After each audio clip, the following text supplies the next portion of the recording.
Pessoal, boa noite.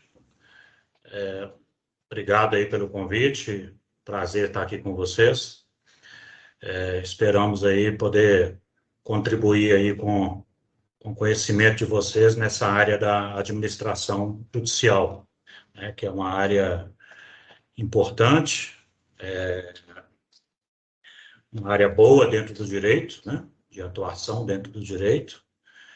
E minha formação é contábeis, né? Eu sou contador, mestre em contabilidade, sou professor, inclusive, aí da PUC também, na pós-graduação da PUC. Então, uma área que, para a contabilidade também, uma área boa de atuação. Mas o que que eu vou abordar para vocês aqui, de início, é mais esse aspecto do administrador judicial como fiscalizador. Vocês estão me ouvindo bem? Ok. Como fiscalizador, ou como fiscal aí das questões, eu vou voltar mais para as questões financeiras, né? Que o administrador judicial tem que acompanhar. A atuação do administrador, já como fiscalizador, né? Como fiscal aí, como um longa-manos aí do juiz, já começa até antes mesmo do deferimento da recuperação judicial. Quando o devedor entra com um pedido de recuperação judicial, é facultado ao juízo, isso foi inserido agora pela Lei 14.112 de 2020, alguns juízes já praticavam, mas agora com uma base legal, né? É facultado ao juízo solicitar uma perícia prévia ou uma constatação prévia. O que é isso? Isso é para dar um certo conforto para o juiz para o deferimento da recuperação judicial. Então, nessa constatação prévia, o administrador judicial vai até a empresa, verifica se a empresa está funcionando, verifica os documentos que a empresa colocou no processo lá na sua petição inicial, está de acordo com o artigo 48 e 51 da Lei 11.101 de 2005. Então, veio ali a completude dos documentos e vê a empresa em funcionamento. Né? Aconteceu um caso interessante com a gente aqui na PBB, que nós fomos fazer uma perícia prévia num pedido de recuperação judicial lá em Cataguases, e a empresa já não estava funcionando há muito tempo. Tinha mato na frente do galpão. Então, quando a gente reportou ao juízo, né, essa situação, eu achei interessante a decisão do juiz no indeferimento do pedido de recuperação judicial, porque ele colocou que a recuperação judicial é para recuperar a empresa e não para ressuscitar, porque a empresa lá já estava morta.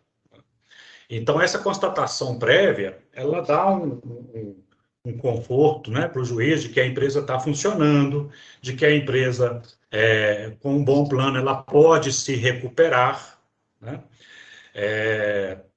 a fim de não deixar o devedor usar o judiciário simplesmente como manobra para postergar pagamento de devedores, para postergar processos lá no stay period, que o doutor Délio e a doutora Flávia vai comentar melhor aí com vocês.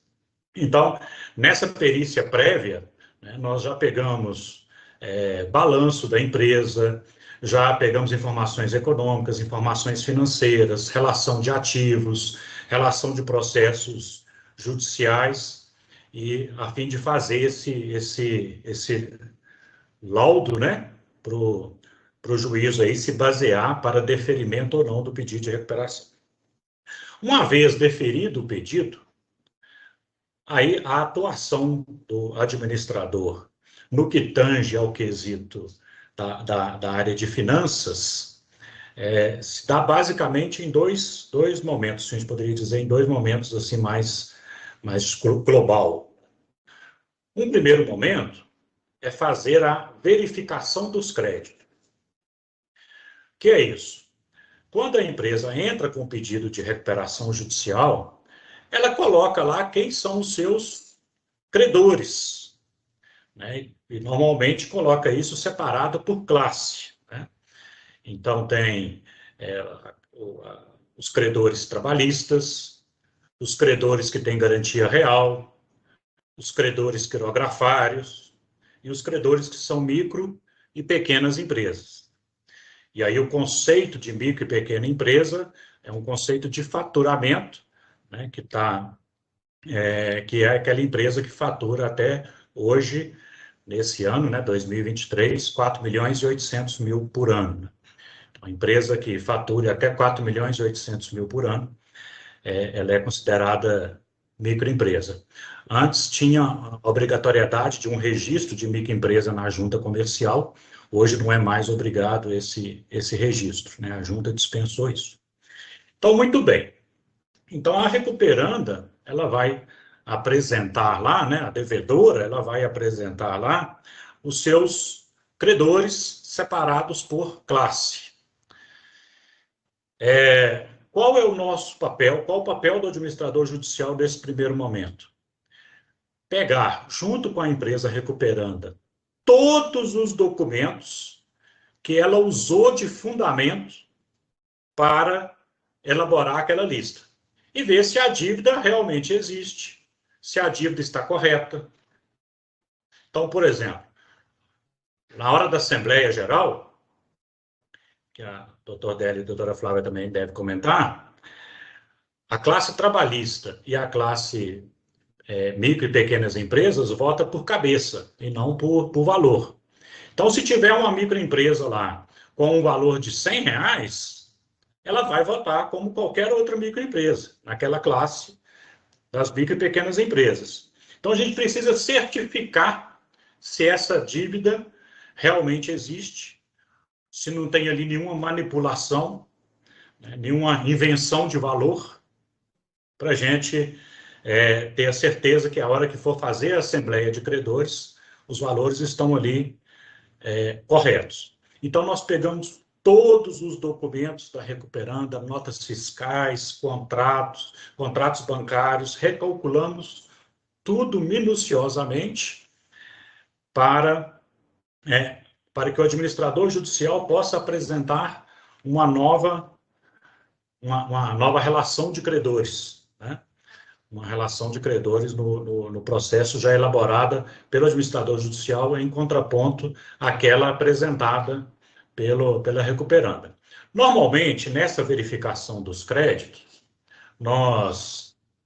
tem muito crédito que a gente exclui. Por quê? Porque não tem comprovação, né? Principalmente quando se trata de produtor rural, por exemplo, né? de pedido de recuperação de produtor rural. Como é que as coisas são feitas na roça, no interior? No fio do bigode, né? O sujeito vai lá e combina, não, você vai ali, faz para mim a terraplenagem, que depois eu te pago, toma aqui um trator, depois eu te pago, e nada tem documento. Quando isso vem para a recuperação judicial, a gente não tem como atestar isso. Então, normalmente, a gente exclui esse crédito da recuperação. E, às vezes, também, e muito normal, incluímos novos créditos, né? Porque a partir do momento que há publicação daquela empresa, que aquela empresa está em recuperação judicial, além da publicação, o administrador judicial também ele manda uma carta para cada credor informando que a empresa entrou em recuperação judicial e qual o crédito que ela listou para aquele credor. Então, a gente faz essa carta. Ontem, por exemplo, nós colocamos 850 e poucos cartas de uma recuperanda, né, essa semana aí. E aí, quando a pessoa recebe essa carta, ou quando a pessoa, né, o credor, vê lá a publicação lá no processo, vê no processo a publicação no edital, ele vai, não, meu crédito é esse mesmo, ok, ele não faz nada. Mas, às vezes, o crédito dele está errado. E aí ele apresenta a habilitação e também nós vamos analisar essa habilitação desse credor, junto com os documentos que ele apresentar, com os documentos que nós temos da recuperanda, para ver se está ali devidamente correto o crédito. Então, esse momento aí da verificação de crédito. Passada essa fase, durante o processo da recuperação, né, a gente poderia dizer aí, a Flávia me corrige aí se eu estiver errado, mas que, regra geral, um processo aí vai durar minimamente um ano e pouco, de 8 meses para cima, quase que com certeza. Então, durante esse processo, o administrador judicial faz a fiscalização da empresa. Para quê? Para saber se a empresa está realmente recuperando. Pessoal, está dando para entender ou está confuso? Ok? Muito bem. Para saber se a empresa está, de fato, se recuperando. Olha, quando a empresa entra com pedido de recuperação judicial, ela deixa de pagar os credores. Ela não pode pagar mais. Inclusive, é crime falimentar se pagar. Ela deixa de pagar os credores. Se ela deixa de pagar os credores, por óbvio, o que ela deveria ter? Acúmulo de caixa. Ela deveria começar a formar caixa. Porque ela deixou de pagar as dívidas, deixou de pagar banco, deixou de pagar fornecedor, etc. Então, a gente olha se a empresa efetivamente está fazendo caixa, como está o comportamento da receita dessa empresa, se ela está aumentando, se a empresa está aumentando o seu endividamento, se ela está conseguindo pagar a sua dívida tributária, porque a dívida tributária não entra na recuperação judicial e ela tem que continuar pagando. Né? Então, a gente já teve casos de recuperanda que aumentou 3 vezes o endividamento depois que entrou com pedido de recuperação. Poxa, não sei se esse cara está querendo recuperar, né? Porque ele precisa se organizar financeiramente. Né?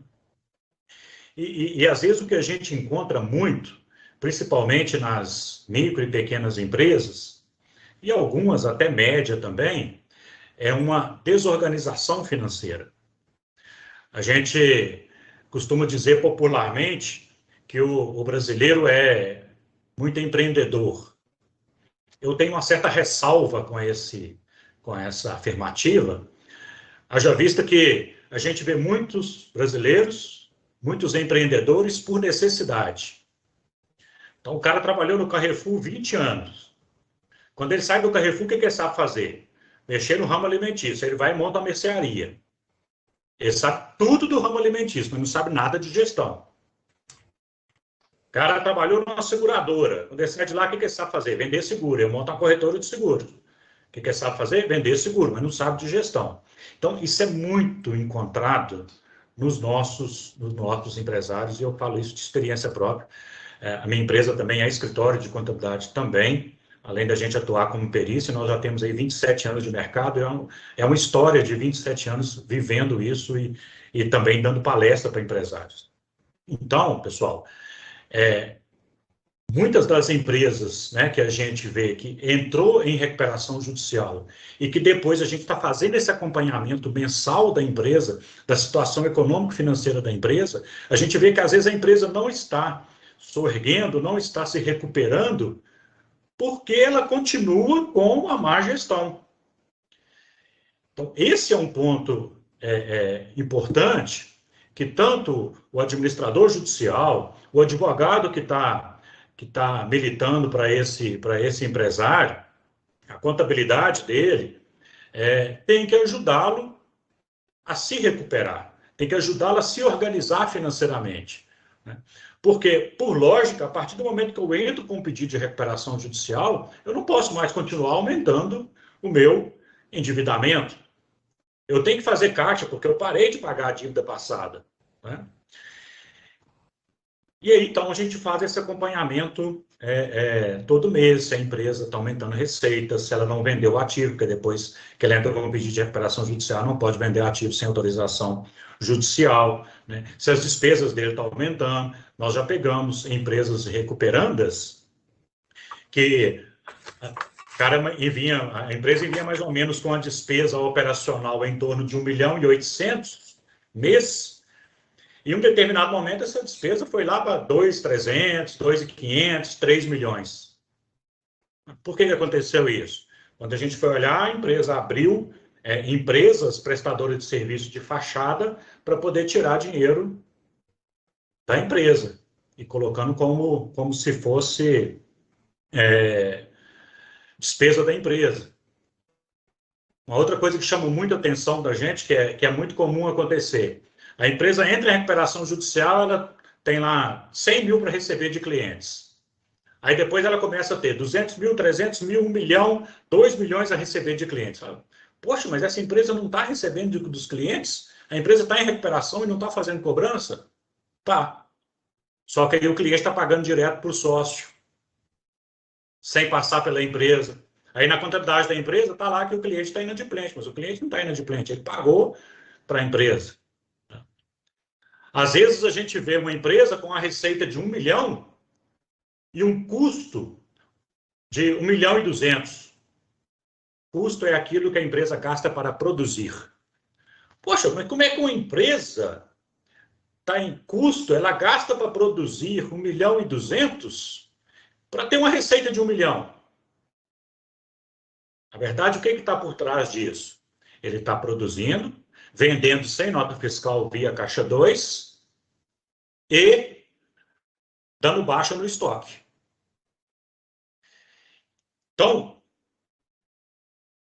voltando aqui no tema de vocês, né, que é o administrador judicial moderno, né, é necessário ter esse olhar financeiro, de fiscalização, de maldade, porque senão acaba que a empresa, a recuperanda, o devedor, utiliza o judiciário para dar calote. E o espírito da lei não é esse. É recuperar a empresa para preservar o emprego, preservar o recolhimento de tributos, etc. Uma vez uma juíza me falou o seguinte: Kleber, a lei é muito boa, só que nós importamos a lei e esquecemos de importar a cultura. E às vezes é isso, né? A gente tem essa mania do brasileiro sempre com uma forma de manobra, né? E a gente precisa ter essa fiscalização do administrador judicial mais assídua, mais presente, mais forte. Muito bem. Por fim, depois que a empresa depois que o administrador judicial faz esse acompanhamento mensal, depois que tem lá a Assembleia de Credores e vota o plano de recuperação, que eu não vou entrar em detalhes, porque o doutor Délio e a doutora Flávia vai falar, nós vamos verificar se a empresa está cumprindo esse plano, se ela está fazendo os pagamentos conforme ela prometeu fazer lá no plano que ela iria se recuperar. Pessoal, eu vou parar por aqui, para dar aí um tempo para a doutora Flávia, doutor Délio falar também, e a gente espera também que no final aí dê um tempo também para vocês fazerem aí os questionamentos, e aí nós estamos aqui à disposição. Ok? Obrigado por enquanto. Muito obrigado, professor Kleber. Eu peço desculpa aí eu caí, o Teams deu um problema, tive que pegar outro computador aqui, então eu perdi o inicinho aí. Custei entrar, eles pediram uma atualização aqui, a atualização rodou sozinha e aí não entrou mais. Eu busquei outro computador, peço desculpas. Perdoado, doutora Flávia. Acontece. Não tem problema, gente.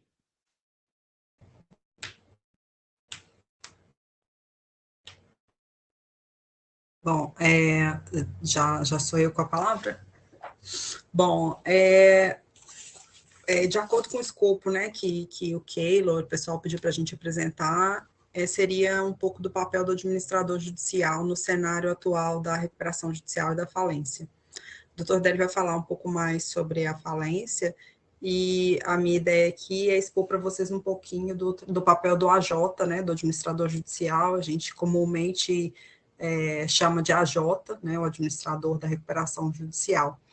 A gente teve uma evolução muito grande da época da concordata, né, do decreto-lei, com a entrada em vigor em 2005 da Lei 11.101.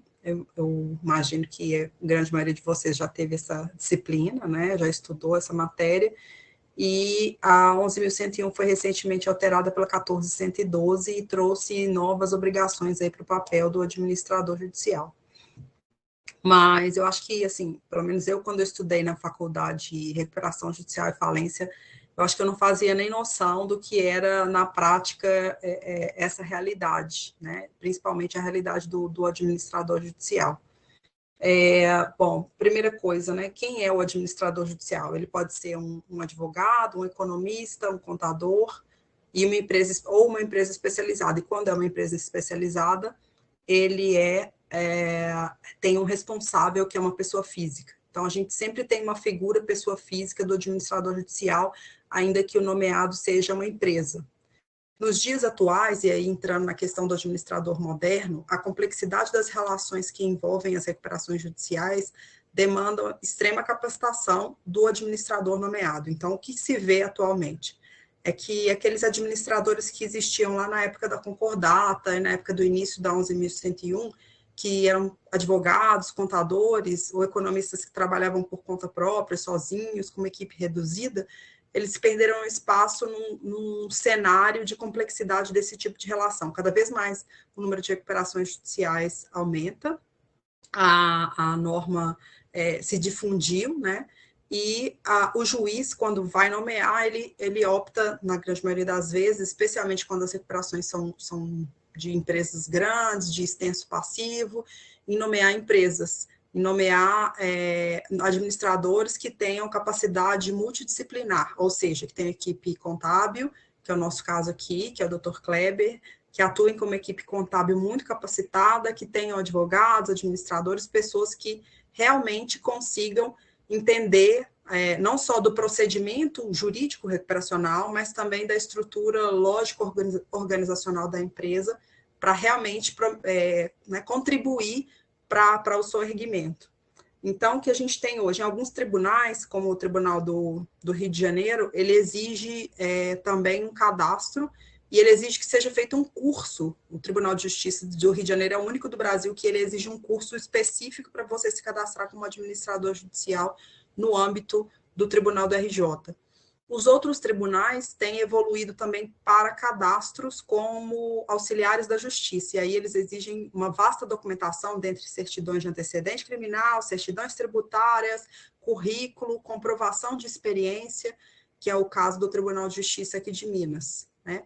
Não obstante, mesmo você estando com esse cadastro regular e conseguindo atender todas as exigências do tribunal, das portarias do tribunal e dos cadastros, o Tribunal de Justiça do DF também recentemente adotou esse cadastro, os juízes optam por pessoas que realmente tenham uma expertise e condições de atender o procedimento de recuperação judicial na sua inteireza, porque ele se torna cada vez mais complexo. Por quê?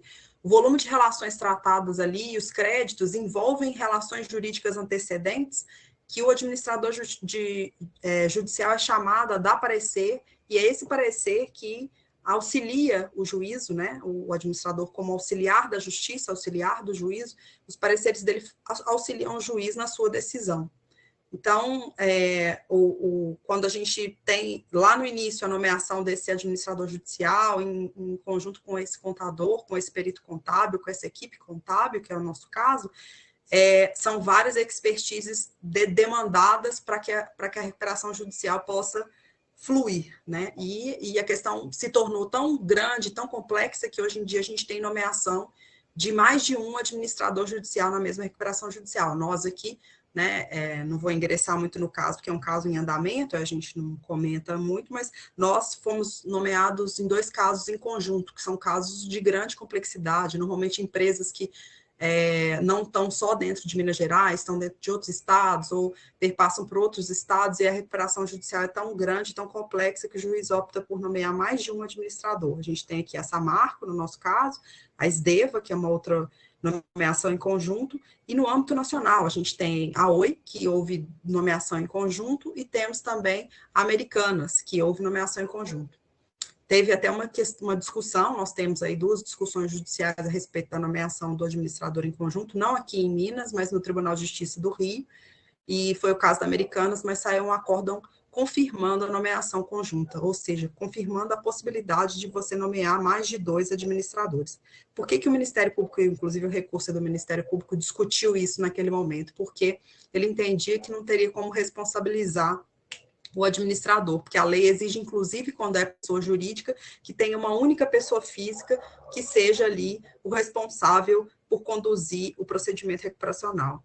Então, mas a tendência, como eu disse, é não só a grande especialização, a multidisciplinariedade e também a nomeação de profissionais, mais de um profissional, quando o juiz entende que a recuperação ultrapassa aí, né, os limites razoáveis aí da administração por um único profissional. As funções do administrador, a gente tem várias funções, né, dentre elas, confeccionar a relação de credores, e aí a importância de se ter a perícia contábil qualificada, né, os créditos, as discussões de créditos, elas vêm cada vez mais complexas, né, no âmbito de várias recuperações judiciais, a gente tem discussões profundas aí, a gente citou recentemente num congresso que a gente participou, a recuperação do produtor rural, por exemplo, que é uma questão mais recente, né, ela começa a ser discutida, a primeira decisão sobre recuperação judicial do produtor rural, ela se deu em 2019, e 2016, perdão, depois de 2019, o STJ veio reafirmando a possibilidade.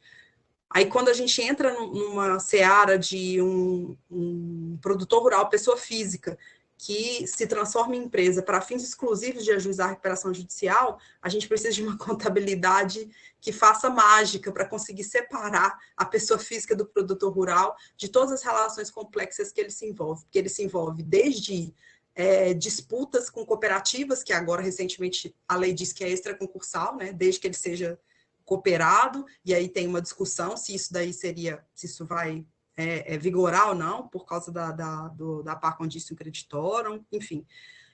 Mas a gente tem que entrar nas questões de disputa de reintegração de posse, a gente discute venda futura de saca de café, de soja, porque foi feita a venda antes da recuperação judicial e agora existe uma obrigação de entregar as sacas que o produtor rural não quer entregar. Muitas vezes ele vendeu lá atrás a saca de café por um valor bem mais baixo do que tem hoje. Durante a pandemia isso ocorreu muito por causa do aumento do preço das commodities. Então, aquelas vendas todas que eles faziam antecipadas vieram ser discutidas dentro da recuperação judicial, se o crédito seria ou não concursal. E a gente discute créditos bancários. A gente tem, para vocês terem uma ideia, pareceres contábeis assim de 80 páginas, só discutindo créditos bancários. Por quê? Porque a empresa faz dívidas com bancos, às vezes tem 10 bancos na recuperação judicial, um único banco tem 40 contratos. Então, a gente vai ter que analisar um por um, verificar juros, multa, correção, se aquele crédito está adequadamente listado, se não está, se ele é concursal ou não, se ele tem garantia de alienação fiduciária, se não tem, se é garantia real, se é penhor, hipoteca, anticrédito. Então, a gente cada vez aumenta a gama de discussão. No âmbito da Samarco, isso aí eu posso falar sem nenhum problema, a gente tem discussão sobre créditos internacionais, né? Então, demanda uma expertise grande, tanto da perícia quanto do administrador judicial, demanda estudo, demanda dedicação, demanda uma equipe, né, para fazer as pesquisas necessárias, para se aprofundar aí em cada item.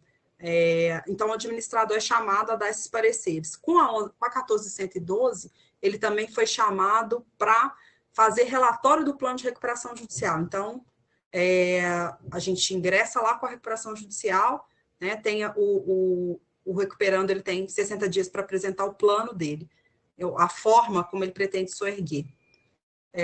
E daí, a gente tem que apresentar um relatório sobre esse plano. Isso veio com a 14.112. Até então, era feito um edital, o plano era tornado público, né, publicado, e os credores tinham 30 dias para objetar, para apresentar suas objeções ao plano. Agora, antes disso, o administrador judicial tem que dar um parecer sobre esse plano, ou seja, ele tem que analisar a proposta que a empresa devedora traz para os seus credores. E analisar como, né? Do ponto de vista de legalidade, porque a gente não pode se miscuir entre a discussão de credor e devedor quanto ao valor do crédito, quanto ao deságio, quanto às questões que o judiciário chama de negociáveis. Em relação a essas questões, nem o judiciário se miscui e muito menos o administrador judicial. Mas são, às vezes, planos complexos, né, que trazem UPIs, que são aquelas unidades produtivas isoladas, com vendas de marca, com venda de imóvel, com venda de equipamento, com venda, às vezes, de uma unidade inteira, de uma empresa inteira que precisa ser avaliada. Então, são questões cada vez mais... Eu falo que quando eu comecei a estudar recuperação judicial, parece que cada dia que passa tem outras questões novas, que às vezes não são do empresarial diretamente, não são da falência, mas que são de contratos bancários, são de reintegração de posse, são de obrigação de fazer com constituto possessório, e aí a gente vai vendo essa mistura de questões que o administrador judicial cada vez mais é chamado a dar parecer, né? Com auxílio do perito contador, a gente tem que apresentar relatórios mensais sobre a empresa, fazer visitas. Hoje mesmo eu estava aqui revisando, né, uma manifestação nossa, em que a gente foi chamado a fiscalizar uma denúncia de um credor. Olha, a empresa está desviando recursos para um lugar X numa outra cidade. E o administrador judicial tem que ir lá, verificar, apresentar relatório. A perícia contábil é chamada a dar parecer também sobre os documentos contábeis que a gente encontra. Então, tudo isso para trazer. E por que as funções do AJ aumentaram tanto? Né? Porque a gente busca, dentro do cenário de recuperação judicial, uma paridade de informações. Quando a empresa entra em recuperação judicial, aquele credor que está lá na ponta, às vezes, ele tem só um crédito, mas ele desconhece as questões internas da empresa, se ela realmente tem chance de se erguer, porque ele está ali dando desconto do crédito dele, essa é a realidade, né? A maioria dos planos traz um deságio grande do crédito que você tem a receber, com formato de pagamento diluído no tempo, né? E você quer entender aquilo ali, para você apoiar essa empresa e aceitar que seu crédito seja, né, decotado em grande parte, que você seja parcelado, você precisa entender se aquilo ali está realmente caminhando para um soerguimento, né? Às vezes, o credor ele tem interesse que a empresa volte a operar. No caso da Samarco, por exemplo, os credores que são fornecedores têm todo o interesse que a empresa continue em operação, porque eles querem continuar vendendo para ela. Era uma empresa boa, né? Que pagava, que tinha os seus créditos adimplidos e sofreu um momento lá de dificuldade. Então, a ideia, né, da norma, a teleologia da norma, é permitir que as empresas passem por esse momento de dificuldade, reorganizando suas dívidas, e para isso é necessária a figura do administrador, que faz esse equilíbrio de informações entre o credor e a devedora, e principalmente auxilia o juiz nas suas decisões. Auxilia como? Né, dando pareceres, seja o parecer contábil, que acompanha toda a manifestação da administração judicial na verificação de crédito, seja um parecer sobre uma questão especificamente jurídica, como é o caso lá que eu contei para vocês aqui, da venda antecipada, né, da venda futura de grãos, ou da reintegração de posse de um bem que é considerado essencial para o produtor rural, para a empresa, um maquinário que está alienado para o banco, e o banco quer lá tomar. A gente precisa ir lá ver se realmente esse maquinário está incerto dentro do processo produtivo da empresa. Então, são essas as funções básicas do administrador judicial. E o não exercício dessas funções de forma adequada, ele pode gerar duas coisas, né? Ele pode gerar substituição, o juiz pode entender que você não fez nada errado, mas você não atende aquilo que eu preciso, né? Você não está dando conta de fornecer seus relatórios, de se manifestar em tempo ou a modo aqui como eu desejo, te substituir. Se ele fizer isso, você tem o direito de receber a sua remuneração até aquele momento, mas outra pessoa, outra empresa entra no seu lugar para assumir. E isso tem acontecido muito, né? Porque a gente vê o judiciário precisando dar vazão aos processos, principalmente processos de falência, o doutor Délio vai falar mais à frente, e os administradores judiciais sem condição de dar vazão a essas demandas.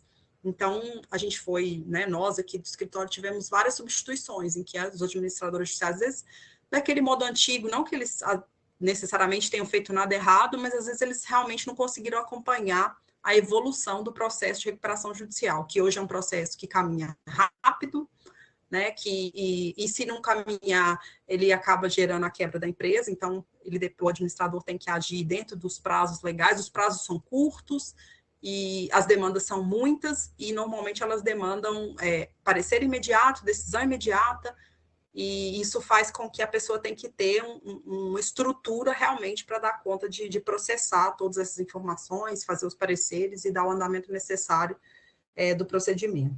E a segunda questão é a possibilidade de destituição. Na verdade, existe a renúncia também, né, que na lei diz que se ela for injustificada, que você também perderia a remuneração. Regra geral, os juízes não aplicam, né, isso. Você tem o direito, olha, realmente, eu não, desde que você não tenha descumprido a norma ou a regra, os juízes até que não têm aplicado essa perda de remuneração na renúncia pura e simples. E a destituição, que é o mais grave, que aí ela inabilita o administrador por 5 anos e é realmente uma penalidade se ele descumpre as obrigações impostas por ele dentro do procedimento recuperacional ou dentro da falência, né? Acontece, né, é mais raro, mas também acontece, né? Eu já vi administradores serem destituídos por coisas graves, né? Desvio de recurso, coisas, né, que infelizmente a gente sabe que podem acontecer, mas também por desídia, porque deixa o processo transcorrer e não toma providência, né? Por exemplo, a gente teve casos aqui que o administrador fala, não, na hora de fiscalizar o plano, que é a parte que o Kleber falou, ele atesta lá que os créditos foram pagos, de repente vem o credor e fala, não, mas eu não recebi. Aí o juiz solicita, cadê o comprovante? E ele não tem. Então, ele não fiscalizou, né? Ele levou o processo adiante sem realizar a devida fiscalização. Então, a gente tem todas essas questões aí. Eu não sei se eu fui muito rápida, Keylor, aí você pode dizer se deu para compreender, eu espero que eu tenha falado, e a gente também no final pode abrir para perguntas, né? Assim, eu entendo que, como vocês já viram a matéria, as palavras e as questões aqui estão mais tranquilas de serem absorvidas, mas fica à disposição para perguntas também sobre o papel do administrador, que ele aí não se encerra, né, com o deferimento, né, com a homologação do plano e a recuperação judicial. Ele vai além e ele pode durar até 2 anos depois da decisão, ou ainda ser encerrado sumariamente. Em alguns casos, com a nova lei também isso é possível. Mas a fiscalização do administrador, ela vai até 2 anos, regra geral, até 2 anos depois da concessão, né? Depois que o plano é aprovado e que o juiz homologa desse plano, concedendo a recuperação judicial. Mas a decisão é do juiz de manter a recuperação por esses 2 anos, ou tempo menor, ou até 2 anos no máximo. Então, o papel do administrador, ele encerra só depois de ultrapassado esse período. Fica à disposição, aí se precisarem, depois da fala do doutor Délio, algum questionamento sobre a função do AJ na RJ. Joia, muito obrigado, viu, Flávio? E foi breve, mas falou bem, foi necessário. Muito obrigado. Tem a palavra então, querido. Bom, boa noite a todos. Queria inicialmente agradecer a oportunidade, passei na pessoa do Keylor, né, que foi quem entrou em contato diretamente. Fico muito feliz de poder participar de um evento desse.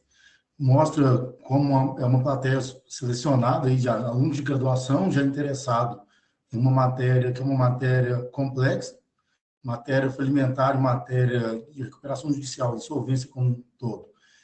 Envolve você ter conhecimento desde o processo trabalhista, desde o processo fiscal, desde obrigações de contratos e matéria contábil, que a gente também tem que aprender na marra, e além da matéria de insolvência em si como um todo. Então, é um processo super qualificado, é um processo que demanda uma especialidade muito grande do profissional que quer atuar nessa área, porque ainda que, principalmente no mercado de Minas, é um setor bastante fechado e que precisa de bons profissionais para atuação na área, para não prejudicar os seus clientes.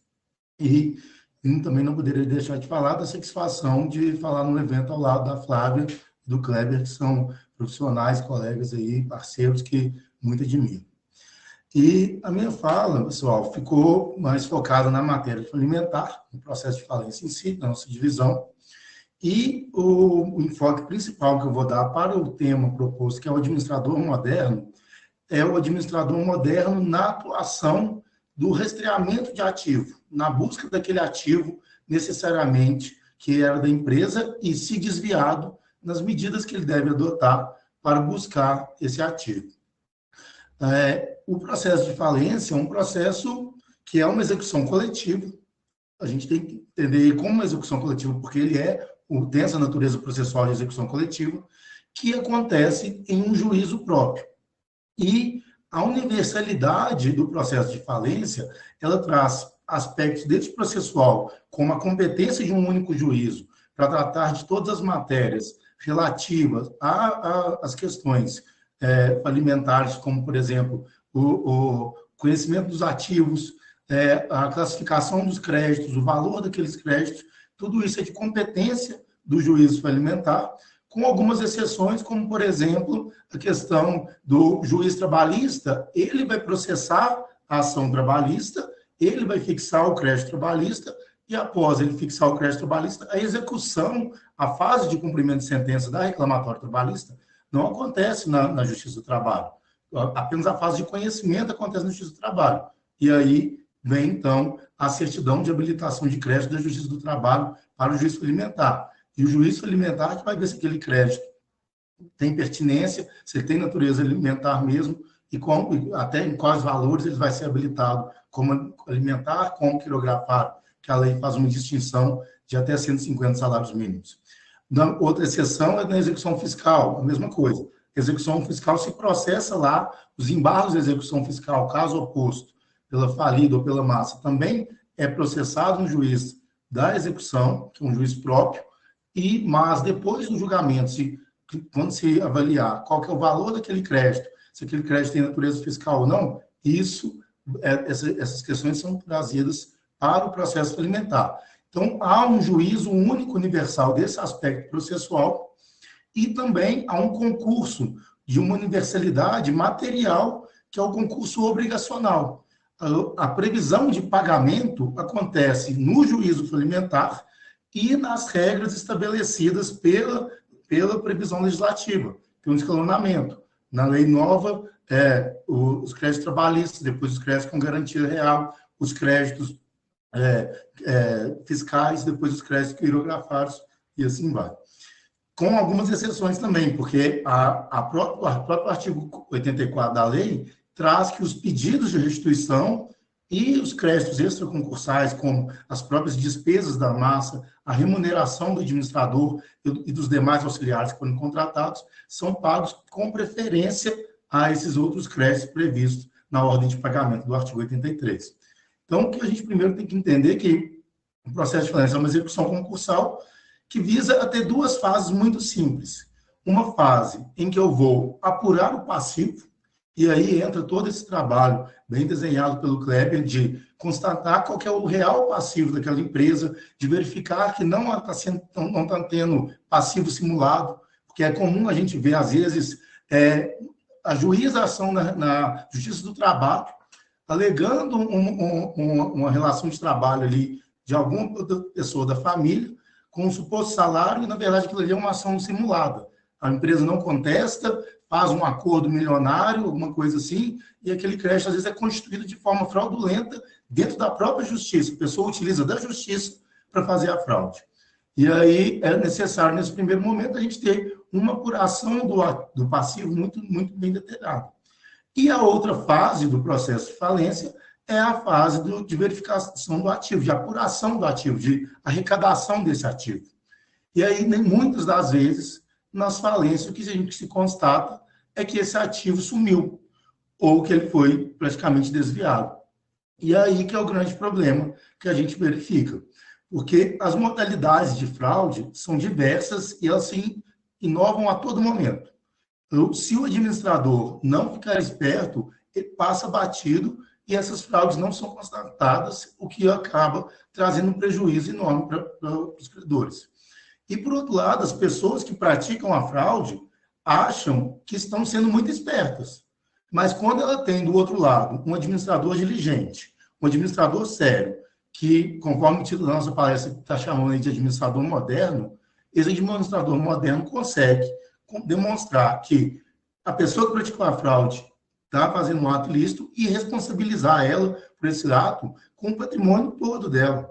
E aí, às vezes, a pessoa cometeu uma fraude com o patrimônio para tentar desviar, a empresa tinha um imóvel, desvia aquele imóvel ali da empresa, mas a fraude é tão evidente e é constatado por esse administrador judicial moderno que ele pode tentar responsabilizar ela pelo patrimônio todo. É uma discussão que se tem no judiciário. Se a partir do momento que eu constato a fraude, a responsabilização dela é por um ato isolado, ou se eu posso responsabilizar ela pelo passivo como um todo.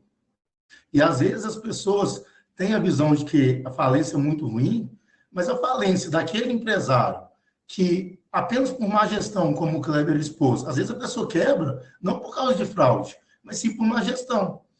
E a lei de falência nova, principalmente a partir da reforma da Lei 14.112 de 2020, ela traz mecanismos como extinção da responsabilidade pelo prazo de 3 anos após a decretação da falência, tudo isso se não constatar a fraude. A possibilidade de encerramento sumário, se não constatada a fraude. E tudo isso, então, visando o recomeço daquele empresário. Porque a falência traz como, a decretação da falência traz como efeito a inabilitação do empresário para a prática da atividade empresarial. Aquela pessoa que faliu ali não pode mais continuar a atividade. Mas tem o interesse social de recomeçar a atividade por aquela pessoa, se a atividade dela for uma atividade produtiva que vai trazer uma função social da empresa. E aí, a lei de falência, principalmente a partir da reforma de 2020, traz vários mecanismos em que a gente pode entender como a falência um instituto próprio e necessário para aquele empresário que, por má gestão, está quebrado. Ele quebra, a gente vai apurar, se ele não praticou desvio, a gente vai apurar o patrimônio que tem, vai pagar com o que tiver e encerra. É assim que é para ser. Só que esse empresário, muitas das vezes, orientado por maus profissionais, por maus advogados, comete uma fraude e essa fraude vem, então, acarretar a perda do patrimônio dele e de outros familiares deles que muitas vezes são envolvidos nesses desvios, nesses estratagemas de fraudes, sem nem saber, porque emprestam o seu nome para operações fraudulentas. E a gente tem aí no ordenamento jurídico brasileiro várias modalidades de fraude. A modalidade de fraude pode perpassar o planejamento societário. A gente tem situações de empresas que aqui no escritório a gente verifica que tinha uma empresa com um patrimônio grande, faz a cisão dessa empresa, e quando você faz a cisão da empresa, você passa, no caso que houve aqui, passou 99% do ativo para uma outra empresa e ficou 1% do ativo nela. Então, houve uma cisão, transferindo a grande maioria do ativo para outra empresa. Mas eu também deveria passar 99% do passivo numa cisão regular, mas não se passa. E aí passa apenas o ativo, o que acaba acontecendo é uma sucessão empresarial decorrente de uma cisão parcial, em que eu vou ter, então, que responsabilizar essa nova empresa que foi criada, que foi cedido o patrimônio a ela, porque aí ela vai ter que, sim, ser responsabilizada. A gente tem operações aí de planejamento societário, de constituição de subsidiários integrais, de grupos de sociedade, em que o próprio Poder Judiciário já vem percebendo isso e constatando a necessidade do Poder Judiciário se inovar no combate a essas fraudes. E há situações em que, além de utilizar o planejamento societário, é possível o estratagema de fraude através de outros meios de blindagem. Eu posso começar a simular operações de compra e venda em que o patrimônio se transfere livremente a movimentação de caixa, mas não se tem contraprestação. Eu simulo uma suposta compra e venda de bem, mas não tem a contraprestação de eu integro o bem, entrego o imóvel, mas não vem o dinheiro do valor de mercado daquele bem. E com isso, eu vou então esvaziando a empresa, eu vou fazendo a blindagem patrimonial. A gente tem casos também que já verifica em que muitos dos ativos às vezes são bens intangíveis e são transferidos. A própria marca, quem estuda propriedade industrial sabe que a marca é um grande bem, tem um valor altíssimo, e às vezes a cessão dessa marca, por simples operação de cessão registrada, pode significar a transferência de um maior patrimônio. Se discute aí muito hoje a lei da SAF, que é a possibilidade de sociedade anônima de futebol entrar em recuperação judicial e tudo mais, mas hoje, quando você pensa na marca de um time de futebol, vamos pegar aí o Flamengo, olha o impacto que tem essa marca e o quanto que isso aí pode impactar num valor de bem intangível, que às vezes no balanço é colocado num valor pequeno e esse bem é um valor altíssimo. Então, a gente tem a possibilidade de desvios de próprio patrimônio que são bem intangíveis. Teve um caso que eu já atuei, que era de uma construtora, que houve, na verdade, o desvio dos atestados de obra. E esses atestados de obra para construtoras de grande porte têm um grande impacto, porque são atestados que são apenas papel, mas para participar de uma licitação, eu preciso falar que eu sou habilitado para esse tipo de ação, porque são obras muito grandes, obras de infraestruturas. E aí esses atestados de obra precisam dessa relevância. Então, as modalidades de fraude são diversas. E aí o administrador judicial moderno precisa também se modernizar no combate a essa fraude, nesse estratagema de fraude. A lei de falência prevê algumas ações típicas de combate à fraude. A ação revocatória regulada, tanto pelo artigo 129 como pelo artigo 130, já traz algumas hipóteses de ineficácia, de consequência de ineficácia daquela operação que foi feita. E a gente tem que diferenciar a hipótese do 129 e a hipótese 130. Porque no 129 tem alguns incisos que eles trazem algum tipo de operações que vão ser consideradas ineficazes, independente se o sócio tinha vontade de fazer a fraude ou não, independente de dolo ou não. O ato por si só é considerado ineficaz se ele preencher aquele requisito. Alguns exemplos disso são doações 2 anos antes da decretação da quebra, doação de ativo, transferências de estabelecimento na véspera da decretação da quebra, operações de alienação dentro do termo legal da quebra, que com a decretação da falência o juiz vai fixar um termo legal da quebra, e a massa falida representada pelo AJ, quando constatadas essas operações, tem que entrar com ação revocatória pedindo a ineficácia daquela operação para resgatar aquele patrimônio para a massa falida. E aqui, quando a gente fala massa falida, a gente tem que lembrar sempre que a massa falida é representada em 2 aspectos. O aspecto subjetivo do administrador judicial representar a coletividade de credores, e aí subjetivo, então, e o aspecto objetivo, que é o administrador judicial, pela massa falida, representar a busca desse patrimônio. Então, a massa falida objetiva é a busca do patrimônio da falida, é a conjunção do patrimônio da falida que foi arrecadado. E o administrador judicial tem esse dever de arrecadação logo com a decretação da falida. Então, a lei de falência já prevê uma ação típica, que é a ação revocatória, que vai declarar a ineficácia de algumas operações. Isso, no 129, a ineficácia independente de dolo. Já no 130, eu preciso demonstrar a vontade de fraudar daquelas operações. E o 130 não tem uma regulamentação de incisos prevendo hipóteses, mas ele fala que são revogados todos os atos com intenção de praticar a fraude. E aí, então, compete à massa falida, através do administrador, demonstrar um intuito fraudulento de dolo dessas operações. Existem outros tipos de ação, que é a própria ação de responsabilidade, que são reguladas pelas leis societárias. A lei de SA prevê a ação de responsabilidade contra o administrador, e o Código Civil também prevê a ação de responsabilidade contra o administrador de limitada. Essas ações de responsabilidade, eu vou apontar que houve um ato ilícito praticado por aqueles administradores, aquelas pessoas físicas, e vou, então, entrar com a ação visando responsabilizá-los. É mais comum a gente ver a atuação de manejo de ação de responsabilidade por falências mais antigas, ou então, quando é um ato bem isolado de um administrador próprio. Um ato bem próprio de um administrador e não um ato fraudulento como um todo. Porque a outra hipótese que se tem é o incidente de desconsideração da personalidade jurídica, muitas vezes chamado também de incidente de extensão dos efeitos da quebra. E aí, tem-se hoje, depois da reforma da Lei 14.112 de 2020, tem uma polêmica muito grande a partir da interpretação do artigo 82A da lei, que foi inserido com essa reforma de 2020, que vai falar que é possível a desconsideração da personalidade jurídica, mas que não é possível a extensão dos efeitos da quebra. E aí a doutrina diverge e se tem uma polêmica muito grande sobre como interpretar isso.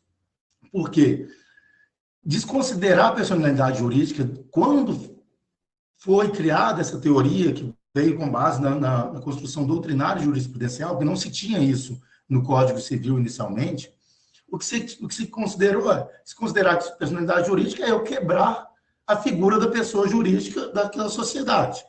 Quando eu quebro a figura da pessoa jurídica de uma sociedade, o que eu atinjo é os sócios, no mais, os administradores.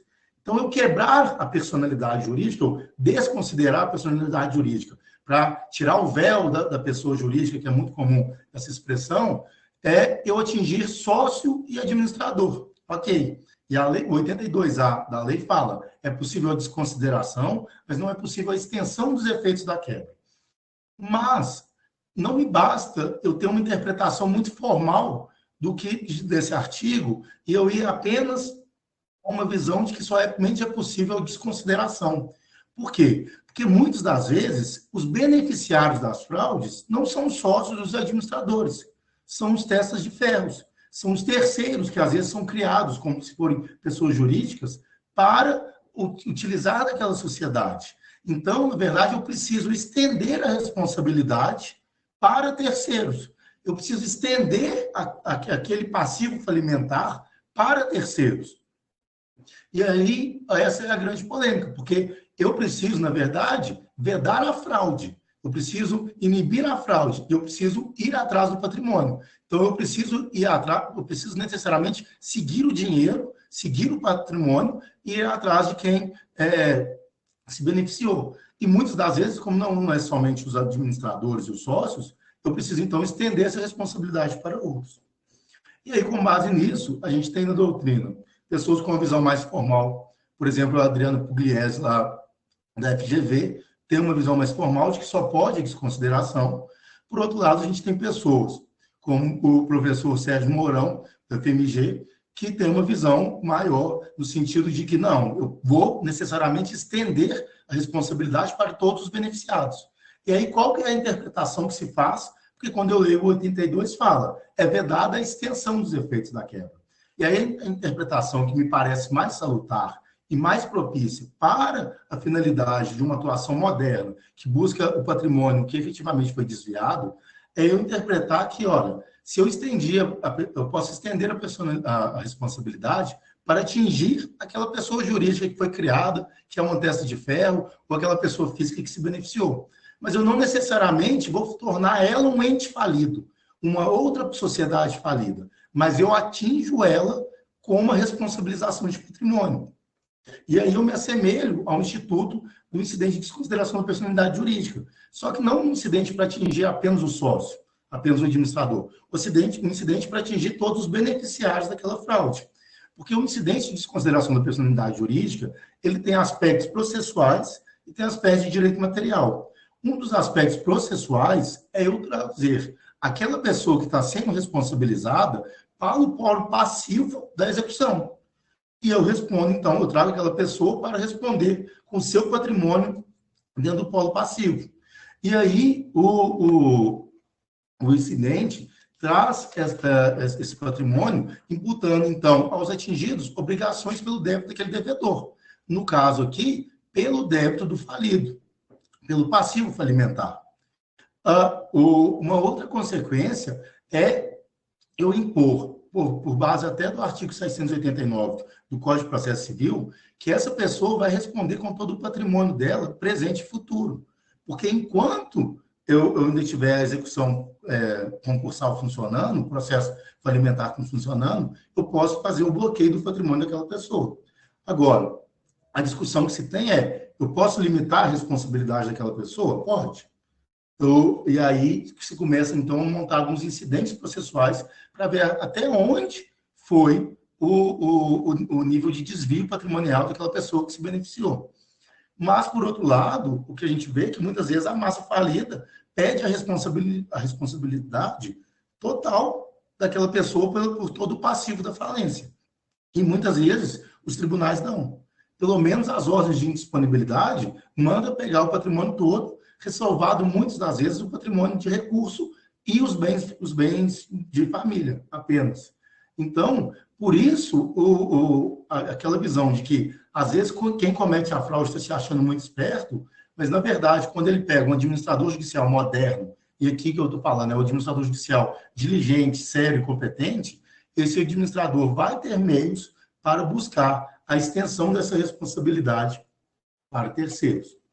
E aí, quando a gente vai analisar a jurisprudência do STJ sobre isso, a gente é muito comum você ver a jurisprudência do STJ falar que as condutas omissivas e comissivas praticadas de forma reiterada e sucessivas, envolvendo uma coletividade de pessoas jurídicas e físicas envolvidas, muitas vezes no mesmo grupo alimentar, devem ser responsabilizadas. A gente tem grandes casos de acordos do STJ que impõem essa responsabilidade a terceiros diante da fraude que foi constatada e do desvio de blindagem patrimonial. E muitas das vezes, essa fraude, o que se tem é o manejo desse incidente de consideração, e aí algumas questões procedimentais, com um pedido de indisponibilidade liminar, porque a lei fala, não é possível desconsiderar a personalidade jurídica sem ouvir os réus, perfeito? Mas eu posso, dentro do poder geral de cautela, previsto no artigo 300 do Código de Processo Civil, dar tutelas cautelares. E aí eu determino o bloqueio, a constrição, a indisponibilidade desse patrimônio, desses réus, diante da constatação dessa fraude. E, ao final, depois de ouvido ele, então, eu tenho um contraditório diferido. Eu dou a liminar, a possibilidade de dar a liminar em caráter cautelar, depois, então, faço a indisponibilidade do patrimônio, depois vai ter o processo de defesa com a fase de instrução, para, no final, o juiz decidir se ele vai dar a desconsideração da personalidade jurídica ou não, e em qual extensão que se tem isso. Tem um acórdão que eu acho muito bom, da ministra Nancy Andrighi, de relatoria dela, que ele é fácil de gravar, que ele é o acórdão 1.266.666. Então, 1.266.666. E a ementa dele em si já é muito boa, porque a ministra Nancy, verificando num grande grupo empresarial em que houve um desvio, que houve uma fraude, ela constata, logo no primeiro parágrafo da emenda, ela fala, é necessário que o Poder Judiciário inove, porque as fraudes estão sendo inovadas a todo momento. A gente tem situações de desvio de dinheiro para fora, gente. E isso gera uma outra obrigação para o administrador judicial moderno, que é ele criar uma falência suplementar lá onde está sendo coisa. Se for nos Estados Unidos, tem todo um regulamento do capítulo 15 e tudo mais. Mas muitas das vezes o patrimônio está fora, porque esses sócios da falida, os administradores da falida, eles podem muitas das vezes ter patrimônio para contratar bons escritórios e promoverem essa fraude de forma bem feita. E aí, com isso, o dinheiro é feito para fora, a busca patrimonial aqui no Brasil se frustra, e a gente tem que, então, informar um juízo estrangeiro de uma constituição, de um processo falimentar lá, para se buscar o patrimônio lá. Cria-se uma perna do processo falimentar aqui e há atos de cooperação entre os juízes. Então, o que se tem é essa situação. E aí, o que se percebe é que, então, o administrador judicial moderno, num processo de falência, ele tem que ter uma visão muito, muito nítida de eu preciso arrecadar o patrimônio e eu preciso verificar o passivo. Se eu constatar que não houve fraude, eu tenho que buscar o encerramento dessa falência do jeito mais rápido possível para auxiliar e para, quem sabe, oportunizar, inclusive, o recomeço daquele empresário. Mas, por outro lado, quando eu constato uma situação de fraude, eu tenho que adotar todas as medidas necessárias para se buscar a responsabilidade a responsabilização de todos aqueles que foram beneficiados pela fraude. Na minha visão, eu não tenho essa visão formal de que somente pode se atingir os administradores e os sócios. Eu entendo que a desconsideração da personalidade jurídica tem que ser contra todos aqueles que foram beneficiados pela fraude, porque é assim que eu vou buscar o patrimônio que foi efetivamente lesado. Então, a minha interpretação do artigo 82, inciso A, que foi colocado por um lobby de advogados de credores, de advogados de devedores mesmo. Mas, por outro lado, tem as nossas garantias de princípio de vedação à fraude, de necessidade de satisfação do direito material daqueles que foram prejudicados, que são os credores, deve prevalecer com uma interpretação razoável do artigo 82A, no sentido de responsabilizar todos aqueles beneficiários da fraude e todo mundo que participou desse estratagema. Então, a falência pode ser um bom negócio e pode permitir um recomeço? Pode, quando não constatada a fraude. Quando constatada, eu preciso adotar todas as medidas para buscar um administrador moderno, busca todas as medidas para responsabilizar e, assim, tentar pagar todos os seus credores. É isso que eu queria dizer aqui no momento e fico à disposição para eventuais dúvidas. Agradecer pela... Pode ficar à vontade, Gabriel.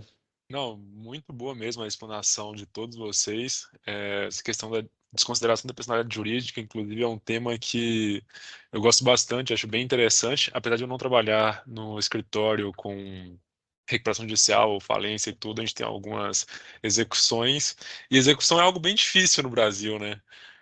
A maioria é sempre frustrada, a empresa não tem bens, aí a pessoa não tem bens, aí tem sempre aquela questão também da teoria maior, teoria menor para desconsideração da personalidade jurídica, porque muitas empresas elas se dissolvem de forma irregular também. Aí eu tinha até uma pergunta sobre a opinião de vocês, né? O André até mencionou esse julgado do STJ, né, esse precedente, do judiciário ter que inovar, porque as fraudes estão sempre numa inovação constante de um movimento que foi adotado pelo Tribunal de São Paulo, né, que seria não de fazer desconsideração da personalidade jurídica em empresas que tiveram a solução irregular, mas de aplicar o artigo 110 do CPC, que é de sucessão de parte, né, em tese, quando a pessoa morre, tem a sucessão pelo herdeiro, pelo sucessor, enfim, considerando que morrendo a personalidade jurídica, ficariam como herdeiros, entre aspas, os sócios. Não sei se já viram sobre isso, eu estava até pensando a respeito, que eu estou com a execução dessa no escritório, e foi uma das alternativas assim que eu achei, mas achei bem interessante, né? Porque pegaram um artigo em tese de direito de família para aplicar para o direito empresarial para poder tentar a satisfação de uma execução.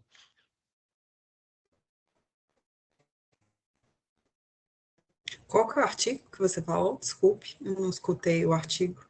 O artigo 110 do CPC, que ele é aplicável a pessoas naturais, né? Que é ocorrendo a morte qualquer das partes, tem a sucessão pelo espólio ou pelos seus sucessores. Aí a 24ª e a 17ª Câmara do Tribunal de São Paulo, eles aplicaram por analogia aos casos de extinção irregular da pessoa jurídica. Foi em 2019, eu vi por um artigo do Souto Corrêa. Eu achei bem diferente, porque não é algo que está previsto na lei em si, né? Eu acho que aplicar... Bom, eu te confesso que eu não vi, e aplicar esse artigo que quer dizer que trata da sucessão da pessoa física para a pessoa jurídica, talvez ele fez só uma alusão ao artigo aí que diz sobre a morte e a extinção da personalidade jurídica, mas realmente, quando ocorre a extinção da empresa, o tratamento normativo é bem diferente dessa situação, até porque ocorrendo a morte, vamos lá, na pessoa física, ocorrendo a morte da pessoa física, se ela deixa dívida, o que responde é o patrimônio, né? Então pode ser que foi algo assim, não vi, mas vamos tentar raciocinar aí com você. No caso da sucessão, né, e a gente também trabalha bastante com sucessão no escritório, eu trabalhei bastante tempo com isso, o que a pessoa física deixa, né, é dívida e patrimônio. Se ela deixa patrimônio suficiente para saldar a dívida, aquele beneficiário do patrimônio tem a obrigação de saldá-la com o patrimônio que recebe. Então, é essa situação. Se ela deixa só patrimônio sem dívida, ele recebe o patrimônio. Então, pode ser uma alusão a isso, que se a empresa, né, se a empresa se extingue ainda deixando um patrimônio, que esse patrimônio seria responsável pela quitação da dívida. Imagino que ela fez alguma alusão aí. Mas, de fato, aplicar o 110 diretamente na extinção irregular da empresa, eu nunca vislumbrei aí essa teoria. Se você tiver o acordo para nos enviar, até agradeço, mas não sei se o Délio já viu, mas não. Não, porque eu sei que o Tribunal de São Paulo capitaneou muito a jurisprudência de que a desativação irregular, né, sem a baixa na junta. Porque a questão é essa, a empresa acabou, fechou as portas, ela tem que promover a baixa dela na junta para ela se inabilitar. Só que ela só consegue promover a baixa dela na junta se ela demonstrar que o passivo, que ela pagou todo o dinheiro dela, que ela fez uma dissolução dela, e que aí ela não tem mais. Ela tentou pagar seu passivo com seu ativo. Mas muitas das vezes é uma empresa que está numa dissolução irregular, numa desativação irregular, ela sequer tem uma contabilidade irregular. E aí o que começou a se constatar é que eu ia na empresa e verificava que a empresa não estava lá mais. Aí eu buscava, às vezes, na Receita Federal, vinha lá inativa por falta de apresentação das declarações anuais. E aí eu falava, então essa empresa sumiu. E aí eu vou, então, responsabilizar o sócio. E o Tribunal de São Paulo, depois do STJ, capitaneou essa tese, no sentido de que só isso não basta para desconsideração. Eu tenho que demonstrar o abuso da personalidade, o desvio, a fraude, e foi esse o entendimento. E aí, desde então, se começa a exigir que a mera desativação irregular não gera a desconsideração da personalidade jurídica. Mas aí eu não conheço esse julgado de São Paulo, mas eu teria um pouco de restrição, acho que é querer inventar demais. Eu acho que, nesse caso, o que a gente tem que seguir houve desativação? Bom, então vamos adotar as medidas necessárias para se buscar aonde foi parar o patrimônio da empresa. E aí vamos verificar se essa empresa tinha imóvel, onde foi parar o dinheiro dessa empresa, ou o imóvel dessa empresa. É correr atrás do dinheiro, gente. E aí quem trabalha com execução tem que trabalhar muito bem com rastreamento de ativo. E é isso que a gente precisa fazer. Porque aí, constatando o desvio como transferência de um imóvel sem a efetiva contraprestação, aí sim adotar o incidente de consideração. Eu acho que pegar artigo que fala de sucessão para pessoa física, botar dentro da empresa é inovar demais. Então, não vejo muito sentido, assim, com toda a restrição. Mas eu acho que a gente tem no ordenamento jurídico mecanismos para se buscar essa responsabilização com os meios processuais previstos no nosso ordenamento jurídico. Até esqueci de falar, aproveito para complementar, dos meios processuais que tem que ser muito bem utilizado e que pode ser utilizado, mas grande parte da doutrina ainda não percebeu a vantagem dele, da doutrina, não, dos operadores do direito, é a produção antecipada de prova. É um processo sem sucumbência, em regra. Eu posso pedir muito bem uma perícia contábil dentro dessa produção antecipada de prova para eu verificar onde foi parar esse dinheiro. E aí, se eu faço uma perícia a partir da contabilidade da empresa, no meio um expert bom, o expert constata esse desvio, aí sim você tem um auto pericial que foi produzido em contraditório que vai fundamentar o seu juizamento de um incidente de extensão ou de um incidente de desconsideração. Então, as pessoas têm que saber usar os próprios argumentos que tem no ordenamento jurídico. Então, esse tipo de saída aí eu já acho inovar demais. Pelo menos eu não processei ainda uma possibilidade com base em aplicação de regra de sucessão de pessoa natural. Me pareceu também que era bem uma forma de burlar a jurisprudência do STJ, né? Que fala que tem que ter a fraude e tudo, para tentar fazer a execução ali de qualquer jeito e botar o sócio para responder. Me parece também uma tentativa de burlar esse mecanismo que foi aceito. Eu olhei aqui, até pesquisei, você estava falando, eu pesquisei, tem umas decisões do TJ de São Paulo mesmo, colocando, quando tem a extinção da personalidade jurídica, encerrada a empresa, ou eles substituem, citam os sócios para tentar dar continuidade na execução, mas, como o Délio falou, eu acho que isso não é uma forma de responsabilização dos sócios. Tem que se verificar efetivamente na norma da empresa se existe essa responsabilidade para responder perante o débito, né? Mas eles têm realmente essa teoria que eles substituem a pessoa utilizando 110. Eles entendem que a pessoa jurídica morreu, assim como a pessoa natural, e faz a substituição processual. Não necessariamente você vai, pelo que eu estou entendendo aqui, você vai responsabilizar o sócio, mas ele passa a responder dentro do processo como substituto processual, uma vez que você não existe mais a personalidade jurídica para fins de dar prosseguimento à execução, mas isso não é necessariamente a responsabilização como o Délio explicou, né? O Délio explicou uma questão de responsabilização patrimonial. E aí, mas vou ler aqui com mais dedicação esses artigos aqui, inclusive tem um do STJ, para poder entender melhor o que eles estão fazendo aí, mas não é o caso da falência, como o Délio já explicou. Né? No caso da falência, é realmente uma responsabilização financeira, uma responsabilização pelas dívidas, pela execução coletiva, inclusive até a dívida integral, a depender do nível da responsabilidade.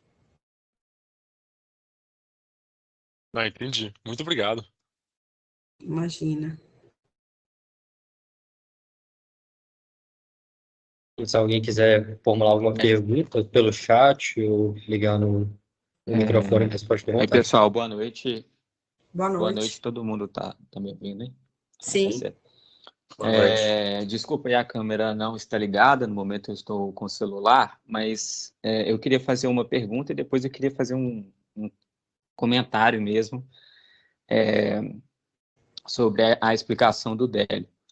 Mas antes, com relação à pergunta, eu queria assim, saber o que vocês enxergam, assim, como seria, na verdade, mais efetivo para o Poder Judiciário, assim, conseguir deter essa maior especialização para a apuração de fraudes envolvendo não só esse contexto, né, de recuperação judicial e falência, mas também da própria aplicação do Instituto da Desconsideração da Personalidade Jurídica.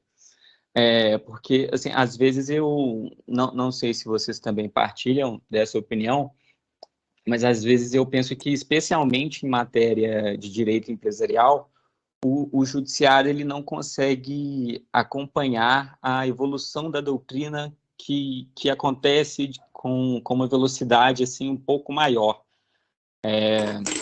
Em societário eu tenho até mais domínio assim, para falar, quando, por exemplo, ainda eu vejo alguns conceitos clássicos de affectio societatis que está no judiciário, que já na doutrina o pessoal assim, já está em outro nível. Assim. Então, a primeira pergunta seria isso, sobre justamente quais as medidas, por exemplo, ainda que seja a longo prazo, talvez uma mudança cultural, teve até recentemente o surgimento dessas câmaras, né, especializadas em direito empresarial, como a gente poderia ter mais efetividade na apuração de fraudes.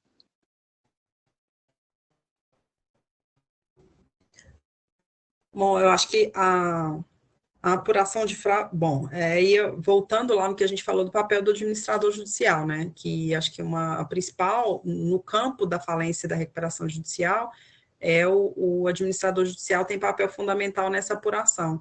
Ele que traduz aí essa busca, né, essa pesquisa, essas diligências que são realizadas para dentro do processo, no formato, né, que o juiz consegue conhecer e julgar de uma forma mais cristalina, mais transparente. Então, quem trabalha com processo que tem rastreamento de ativos e busca de fraude, existe uma pesquisa bem extensa, né, do administrador judicial sobre se a fraude ocorreu, como ocorreu. O Délio explicou bastante aí sobre o que se verifica, produção antecipada de provas, tudo que você faz para levar para o judiciário essa condição de decidir.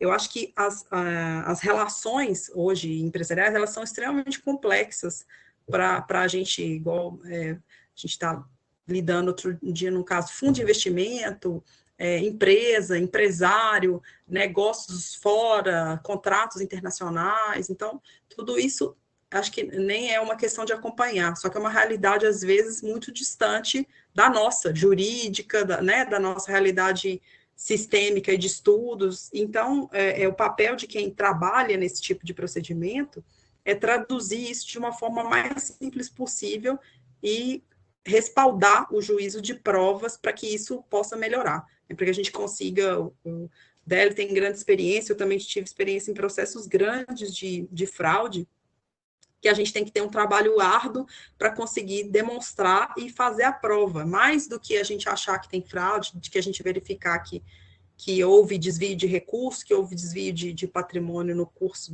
do procedimento, ou antes, previamente ao procedimento, é você conseguir traduzir isso para o processo, traduzir isso para o judiciário de forma que ele consiga fazer um julgamento adequado, e coadunando, né, os fatos e com a normatização que a gente pode aplicar.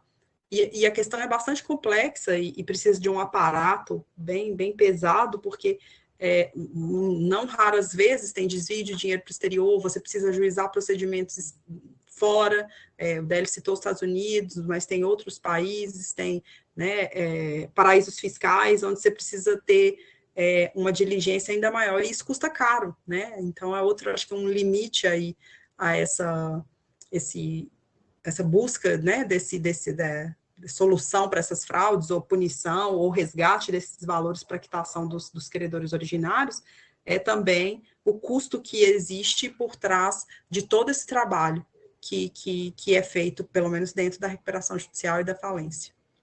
O Délio quer complementar aí com alguma... Só para complementar mesmo, de trazer alguma coisa nova do que a Flávia já falou, porque tudo que a Flávia falou, eu concordo. Eu acho que a gente precisa de uma mudança de mentalidade de cultura mesmo, sabe? Eu vejo as coisas no direito muito pendular. Quando a gente abusa muito de um jeito, vem uma operação no outro sentido, que seja legislativa ou de própria mentalidade do judiciário para mudar.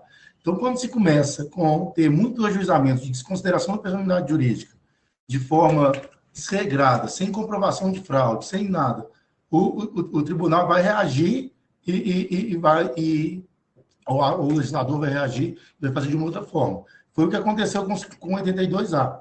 Começou a ter muito pedido de extensão dos efeitos da quebra, às vezes sem um preciosismo de demonstrar a responsabilidade de todo mundo.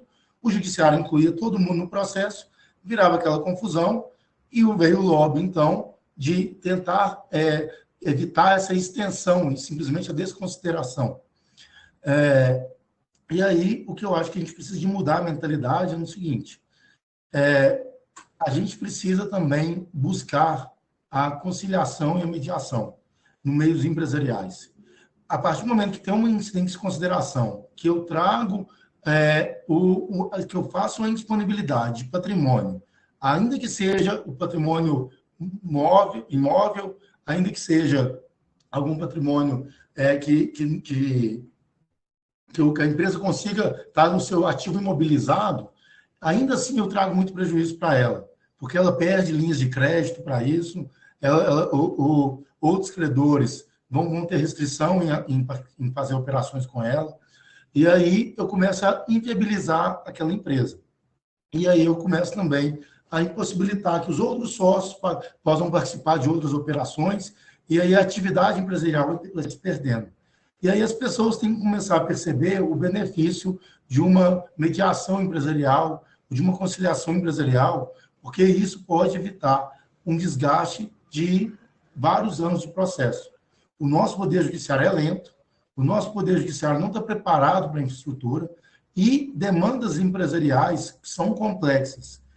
Esses grandes casos são operações societárias complicadas, que vai exigir uma perícia, vai exigir laudo, vão ter bons advogados de um lado que vão contestar e que vai demorar. E com essa perda de demora, todo mundo sai perdendo.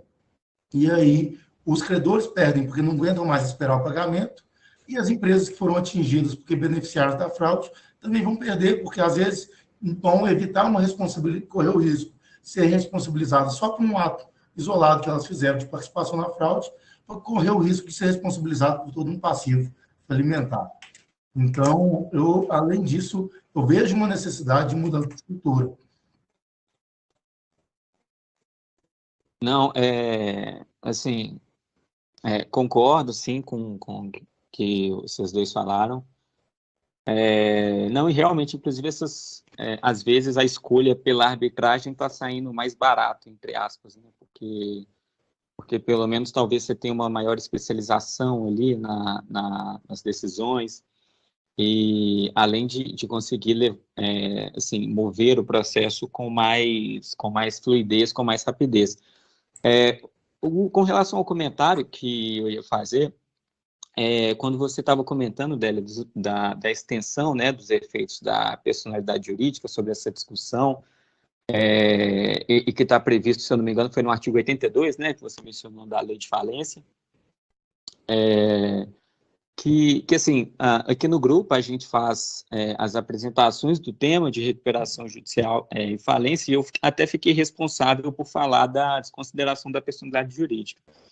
E uma coisa que tinha me chamado a atenção era justamente essa parte, porque, a priori, eu tinha interpretado essa parte, a vedação da extensão dos efeitos, no sentido mais qualitativo. Eu pensei quais são os efeitos que decorrem da personalidade jurídica, como, por exemplo, a autonomia obrigacional, a autonomia processual e a própria ideia de responsabilidade patrimonial. E quando você trouxe essa ideia de, na verdade, ter um sentido também quantitativo, ou seja, no sentido de estender ao maior número de pessoas essa responsabilização a terceiros e aos administradores, eu achei interessante. Aí foi só assim que eu não tinha pensado a respeito nessa linha interpretativa. Mas o mais era isso mesmo. Não, só para você trazer, esse tema é super polêmico, tem doutrina nos dois sentidos. Eu tenho um artigo escrito sobre esse tema, que se quiser eu posso depois passar para o Keylor, e o Keylor disponibiliza aí para vocês. Mas a discussão é grande e vamos ter que esperar o STJ dizer como esse artigo acabou de ser inserido no final de 2020, precisa dizer qual é a interpretação que o STJ vai dizer. Eu acho que a interpretação razoável é que é possível estender a responsabilidade patrimonial para terceiros que foram beneficiados da fraude, não somente os sócios administradores, mas que porque o artigo traz uma vedação de extensão. E essa vedação de extensão se limita, então, a de não falar que aquela sociedade que foi atingida se tornou uma sociedade falida. Ela se responde pelo passivo, mas ela não se torna uma sociedade falida. Porque a sociedade falida tem várias outras coisas que acarreta. Eu teria que parar todas suspender as execuções contra ela, eu tenho a interrupção da prescrição contra ela. Então, ela não é uma sociedade falida, mas ela é uma sociedade possível de ser responsabilizada pelo passivo de um outro processo alimentar. Essa é a minha interpretação.